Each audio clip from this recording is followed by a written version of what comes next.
مسجد السلام علیکم ورحمۃ اللہ وبرکاتہ۔ الحمد للہ رب العالمین والعاقبۃ للمتقین والصلاة والسلام علی سید المرسلین وعلی آلہ واصحابہ اجمعین، اما بعد فاعوذ باللہ من الشیطان الرجیم، بسم اللہ الرحمن الرحیم۔ قل لا اسألکم علیہ اجرا الا المودۃ فی القربى، صدق اللہ مولانا العظیم وبلغنا رسولہ النبی الامین المکین الکریم، ونحن علی ذلک لمن الشاہدین والشاکرین والحمد للہ رب العالمین۔ محترم سامعین، آئیے کچھ عرض و معروض سے قبل آقائے نامدار، مدینے کے تاجدار، ہم غریبوں کے غمگسار، دونوں عالم کے مالک و مختار، جناب روح فدا محمد عربی صلی اللہ تعالی علیہ وسلم کی بارگاہ بے کس پناہ میں درود و سلام کی ڈالی نشاور کریں اور پڑھیں بابا سے بلند اللہم صلی علی سیدنا سفینا حبیبنا کریمنا مولانا محمد وبارک وسلم صلاۃ و سلام علیک یا رسول اللہ صلی اللہ تعالی علیہ وسلم۔ محترم حضرات، ماہ محرم کا یہ بابرکت مہینہ، جس کی آج 8ویں تاریخ ہے،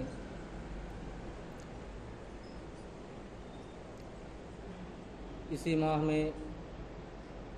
عاشوراء کے دن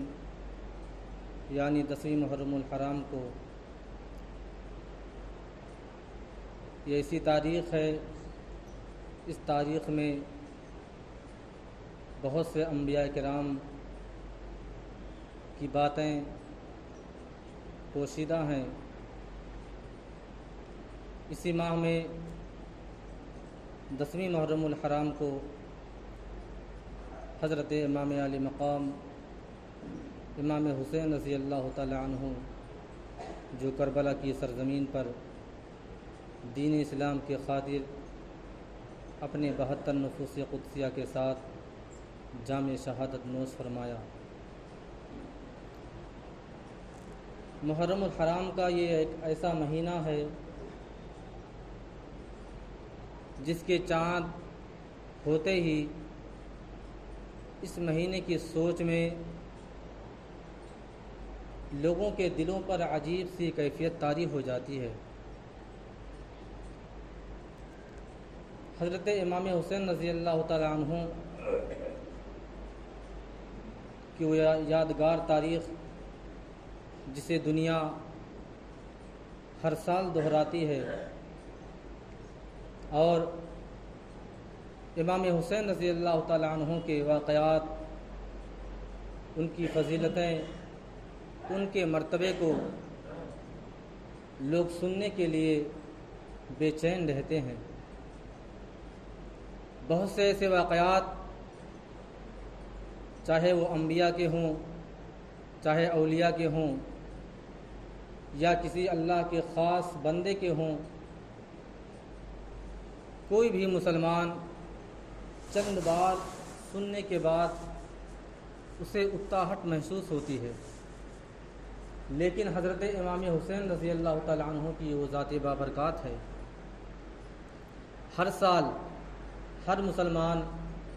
اپنے کانوں سے ان کی فضیلتیں، ان کی شہادت اور ان کے مرتبے کو سنتا ہے، لیکن اس کی طبیعت کبھی نہیں بھرتی ہے۔ ہر سال جب محرم کا چاند ہوتا ہے، ہر کوئی اس بات پر کوشاں ہوتا ہے کہ شاید کوئی اپنے تقریر کے ذریعے سے، اپنے بیانات کے ذریعے سے حضرت امام حسین رضی اللہ تعالیٰ عنہ کے واقعات، ان کی شہادت کے واقعات، ان کے بچپن کے واقعات کو بیان کرے۔ اللہ تبارک و تعالیٰ نے حضرت امام حسین رضی اللہ تعالیٰ عنہ کو وہ مرتبہ، وہ مقام عطا فرمایا ہے کہ تمام جنتیوں کا سردار آپ کو قرار دیا ہے۔ آپ تمام جنتی جوانوں کے سردار ہیں۔ حضرت امام حسین رضی اللہ تعالیٰ عنہ کی ذات وہ ذات ہے جسے آقا کریم حضور تاجدار مدینہ صلی اللہ تعالی وسلم نے فرمایا ہے، حسین منی و انا من الحسین، یعنی حسین مجھ سے ہیں اور میں حسین سے ہوں۔ آقا کریم حضور تاجدار مدینہ صلی اللہ تعالی وسلم کی چھوٹی سی حدیث اتنا بڑا مقام، اتنا بڑا مرتبہ رکھتا ہے کہ آقا کریم حضور تاجدار مدینہ صلی اللہ تعالی وسلم نے اپنے نواسے کے متعلق ایسی حدیث بیان فرمائی کہ مجھ سے حسین ہیں اور میں حسین سے ہوں۔ اللہ تبارک و تعالیٰ نے لوگوں کے دلوں میں امام حسین رضی اللہ تعالیٰ عنہ کی یادگار اور ان کی محبتیں، ان کی الفتیں لوگوں کے دلوں میں ایسے بسائی ہیں کہ ہر سال لوگ امام حسین رضی اللہ تعالیٰ عنہ کے واقعات کو سماعت کرتے ہیں اور اپنے دلوں کو منور و مجلہ کرتے ہیں۔ حضرت امام حسین رضی اللہ تعالیٰ عنہ کے بارے میں بتایا جاتا ہے کہ آپ ایک مرتبہ اپنے نانا جان کے گود میں تشریف فرما تھے۔ ایک طرف حضرت امام حسین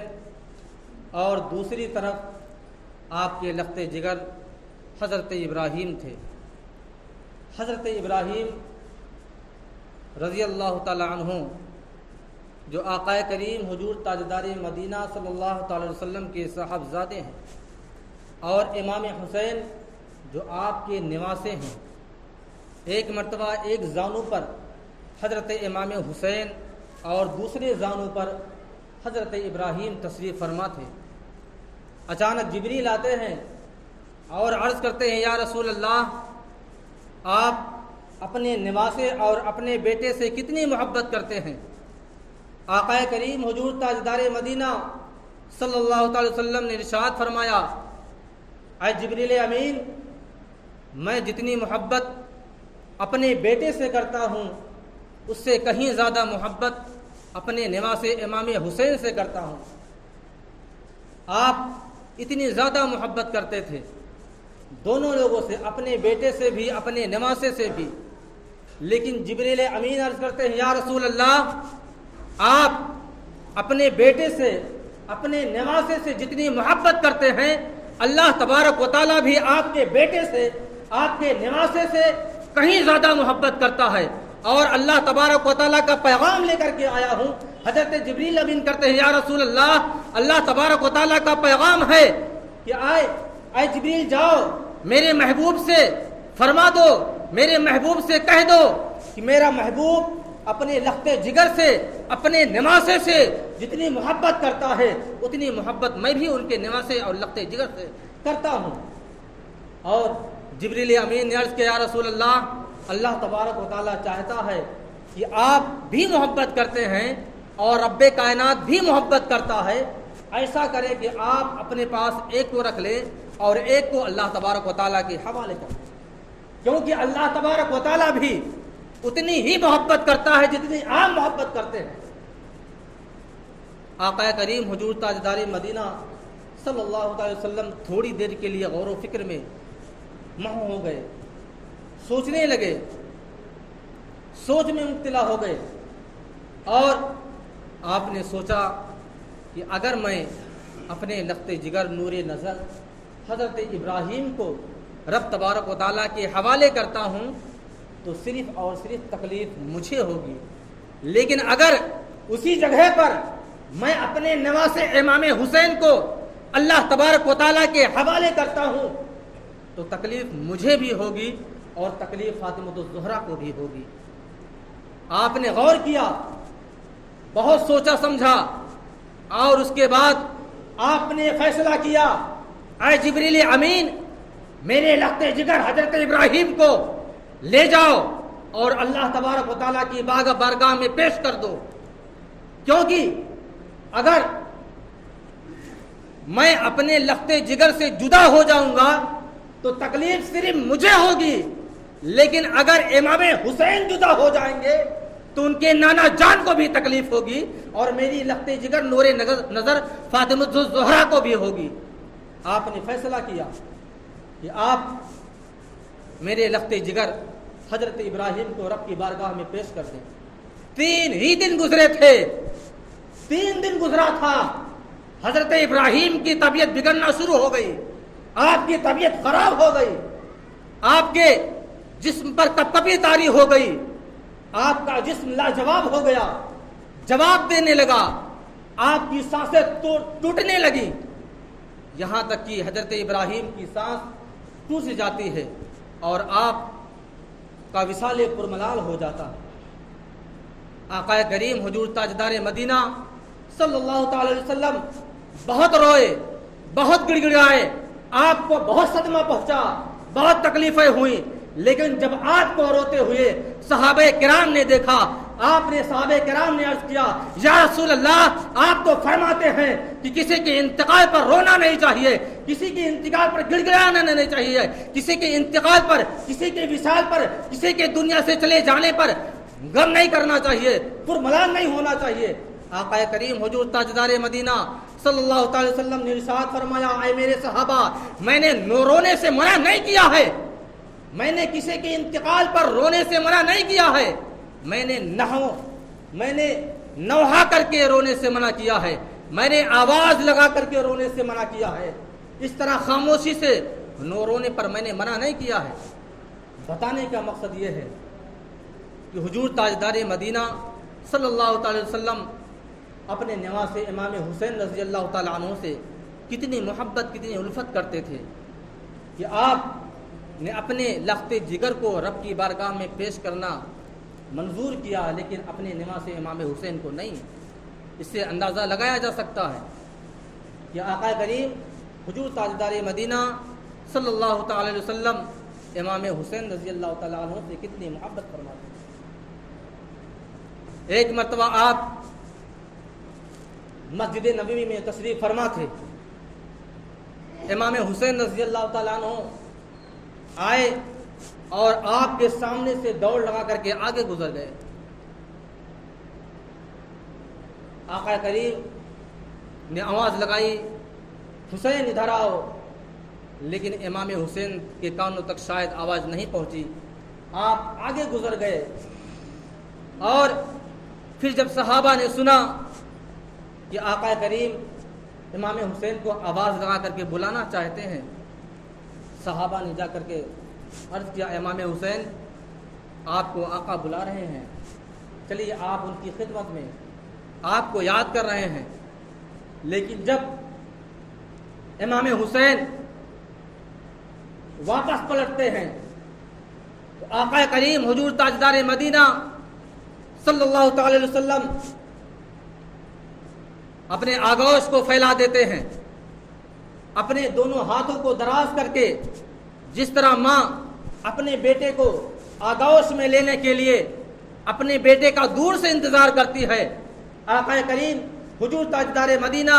صلی اللہ تعالی وسلم نے اپنے ہاتھوں کو پھیلا دیا اور امام حسین کا انتظار کرنے لگے۔ امام حسین رضی اللہ تعالیٰ عنہ دوڑ کر آنے لگے، اور جب ایک ماں اپنے بیٹے کو دور سے بلاتی ہے اور جب بیٹا دور سے دوڑ کر کے آتا ہے تو دوسری طرف ماں کو یہ تکلیف، یہ صدمہ پہنچتا ہے، کہیں میرا بیٹا دوڑ کر آ رہا میری گود میں، کہیں راستے میں گر نہ جائے۔ یہی حال آقا کریم حضور تاجدار مدینہ صلی اللہ تعالی علیہ وسلم کا بھی تھا۔ آپ جب اپنے ہاتھوں کو پھیلائے تھے کہ امام حسین دوڑ کر میری گود کی طرف آ رہے ہیں، آپ کو بھی تکلیف ہو رہی تھی، کہیں میرا امام حسین کہیں گر نہ جائے، میرا نواسا کہیں پھسل نہ جائے، کہیں میرا حسین قدموں سے لڑکھڑا نہ جائے، اور اپنے گود کو پھیلاتے ہیں۔ امام حسین آ کر کے آپ سے لپٹ جاتے ہیں، اور نانا جان آقا کریم حضور تاجدار مدینہ صلی اللہ تعالی وسلم کی آنکھوں سے آنسو جھلک رہے تھے۔ آنسو آئے کیوں؟ آنسو بہے کیوں؟ آقا کی آنکھ میں آنسو کا سیلاب آیا کیوں؟ میں آپ کو بتا دوں، جب آپ نے امام حسین کو آواز لگا کے بلایا اور امام حسین نے نہیں سنا تو آپ کے دل میں صدمہ پہنچا، آپ غمگین ہو گئے۔ آج میرا نور نظر، آج میرا لخت جگر ابراہیم ہوتا تو میری ایک آواز پر دوڑ لگا کر اپنے والد کے گلے سے چمٹ جاتا، ان کی گود میں آ کر کے ان سے گلے مل جاتا، لیکن امام حسین درگزر کر کے آگے چلے گئے، درگزر نہیں کیا تھا۔ امام حسین کے کانوں تک نانا کی آواز پہنچی نہیں تھی، اس وجہ سے آگے چلے گئے۔ لیکن جب امام حسین رضی اللہ تعالیٰ عنہ آپ کے دامن سے لپٹے ہوئے ہیں، آپ سے چپکے ہوئے ہیں اور آپ کی آنکھوں سے آنسو بہ رہا ہے، جب امام حسین نے اتنا دیکھا، کہا نانا جان آپ کی آنکھوں سے آنسو کیوں بہ رہا ہے؟ آخر اس کا معاملہ کیا ہے؟ اس کا ماجرا کیا ہے؟ حضور تاجدار مدینہ صلی اللہ علیہ وسلم خاموش رہے، کوئی جواب نہیں دیا، اور آپ نے فرمایا اے حسین میں تیرے لیے اپنے لخت جگر کے لیے رو رہا تھا، اے امام حسین میں تیرے لیے رو رہا تھا، اے میرے نور نظر، اے میرے نواسے، میں تیرے لیے اور اپنے بچے کے لیے رو رہا تھا۔ امام حسین رضی اللہ تعالیٰ عنہ نے اپنے نانا کو ایک ایسا جواب دیا کہ آج بھی تاریخ اسے دہراتی ہے۔ امام حسین نے کہا اے نانا جان آپ نے میرے لیے ایک ابراہیم کو قربان کیا ہے، اے نانا جان کل کربلا کی سرزمین پر آپ کا یہ نواسا آپ کے دین کے خاطر، آپ کے دین کو بچانے کے لیے 72 نفیس قدسیہ کو کربلا کی سرزمین پر شہید کر دے گا۔ اے نانا جان آپ آنسو کیوں بہاتے ہیں؟ اپنے آنکھوں سے آنسو بند کر لیجئے۔ آپ نے امام حسین کے لیے، اپنے نواسے کے لیے ایک ابراہیم کو قربان کیا ہے۔ آپ کا نواسا کربلا کی سرزمین پر 72 لوگوں کو آپ کے دین کو بچانے کے لیے قربان کر دے گا۔ امام حسین رضی اللہ تعالیٰ عنہ کا جواب ایسا جواب تھا کہ آج بھی تاریخ اسے دہراتی ہے، آج بھی تاریخ اسے یاد کرتی ہے کہ امام حسین نے اس بچپنے کی عمر میں اپنے نانا کو کیسا خوشگوار جواب دیا، ایسا خوش کرنے والا کہ آپ کی آنکھوں سے آنسو خشک ہو جاتا ہے۔ آپ گلے لگا لیتے ہیں، امام حسین کو چپکا لیتے ہیں۔ امام حسین رضی اللہ تعالیٰ عنہ سے اتنی محبت کرتے تھے، اتنی الفت کرتے تھے کہ دنیا آج امام حسین اور ان کے نانا جان کے واقعات کو دہراتی ہے، لوگوں کے سامنے بیان کیا جاتا ہے۔ اب چونکہ جمعہ کے اوقات میں اتنا تفصیلی وقت نہیں ملتا کہ امام حسین رضی اللہ تعالیٰ عنہ کی شہادت کے تمام واقعات اور کربلا کے تمام واقعات کو بیان کیے جائیں، اس وجہ سے جو خاص باتیں ہوتی ہیں میں کوشش کرتا ہوں کہ جمعہ میں آپ کے سامنے رکھ دیا کروں۔ حضرت امام حسین رضی اللہ تعالیٰ عنہ کی وہ ذات بابرکات ہے کہ جنہوں نے دین کو بچانے کے لیے، جس امام حسین نے دین کو بچانے کے لیے اپنے تمام اہل و عیال کے ساتھ اور اپنے خاص دوستوں اور یاروں کو اللہ تبارک و تعالیٰ کی بارگاہ میں کربلا کی سرزمین پر شہید کر دیا۔ تمام شہید ہو گئے تمام لوگ، اور تمام لوگ شہادت کا جام نوش فرمایا۔ اللہ تبارک و تعالیٰ کی بارگاہ میں دعا ہے کہ رب تبارک و تعالیٰ ہم تمامی مسلمانوں کو حضرت امام حسین اور تمام اہل بیت کرام اور وہ 72 نفوس قدسیہ جو کربلا کی سرزمین پر شہید ہوئے، ان تمام لوگوں سے محبت اور الفت کرنے کی توفیق و رفیق عطا فرمائے۔ اللہ تبارک و تعالی ہم تمامی مسلمانوں کو امام حسین رضی اللہ تعالی عنہ اور تمام صحابہ کے نقش قدم پر چلنے کی توفیق و رفیق عطا فرمائے۔ وآخر دعوانا الحمدللہ رب العالمین۔ السلام علیکم۔